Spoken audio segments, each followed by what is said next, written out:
అది పబ్లిక్కి కూడా అపీల్ చేస్తున్నాము. రెండు, ఒకటి అంటే ఎక్కడైనా ఇన్ఫర్మేషన్ ఉంటే ఎవరైనా ఎక్కడైనా ఎనీ సార్ట్ ఆఫ్ ఇది నార్కోటిక్ డ్రగ్స్ ఏదైనా కన్జ్యూమ్ చేస్తున్నారు, దయచేసి మాకు ఇన్ఫర్మేషన్ ఇవ్వండి so that we can take action. అట్లాగే ఇది కాకుండా ఎవరైనా మీకు తెలుసు దాట్ ఇప్పుడు కొత్తగా వాళ్ళు జాయిన్ అవుతున్నారు, వాళ్ళకి ఇది వాళ్ళు ఎలాంటి కూడా అమ్మడంలో వాళ్ళు ఇన్వాల్వ్ లేరు, ఎలాంటి ట్రాన్స్పోర్టేషన్లో డిస్ట్రిబ్యూషన్లో వాళ్ళ ఇన్వాల్వ్మెంట్ లేదు, కేవలం ఇది కన్జంప్షన్లోనే ఉన్నారు, కేవలం ఇది గాంజా తాగే దాంట్లో లేకపోతే ఇది హ్యాష్ ఆయిల్ తాగే దాంట్లో వాళ్ళ ఇన్వాల్వ్మెంట్ ఉంది. సో అలాంటి వాళ్ళ మీద చట్టంలోనే మనకి ప్రొవిజన్ ఉంది.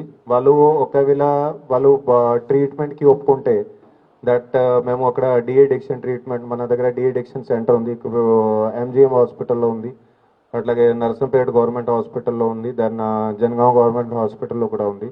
సో వాళ్ళు ట్రీట్మెంట్కి ఒప్పుకుంటే పూర్తి ట్రీట్మెంట్ చేస్తే అక్కడ తీసుకుంటే వాళ్ళకి అక్కడ హాస్పిటల్ నుంచి సర్టిఫికేషన్ వాళ్ళకి ఇవ్వడం జరుగుతుంది. వాళ్ళు డిఎడిక్షన్ ట్రీట్మెంట్ తీసుకున్నారు. ఒకవేళ అట్లా వాళ్ళు పూర్తిగా ట్రీట్మెంట్ తీసుకుంటే వాళ్ళ మీద కేసు ఏదైతే ఉన్నదో అది ఫుల్ కేసు విత్డ్రావల్ అయిపోతుంది.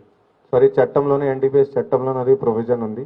సో మీ మాధ్యమం ద్వారా అట్లాంటి ఎవరైతే యువకులు మన దగ్గర ఉంటారో వాళ్ళకి అందరికీ కూడా అది రిక్వెస్ట్ చేస్తున్నాము. మీరు అలాంటి వాళ్ళు ఉంటే మీరు సొంతంగానే ఎట్లా చేస్తున్నారా అంటే మీరు కూడా మాకు చెప్పండి. డిఎడిక్షన్ గవర్నమెంట్ టోటల్గా ఫ్రీ ఉంటుంది, మీ కెరియర్ మీ లైఫ్ అది కూడా సేవ్ అవుతుంది.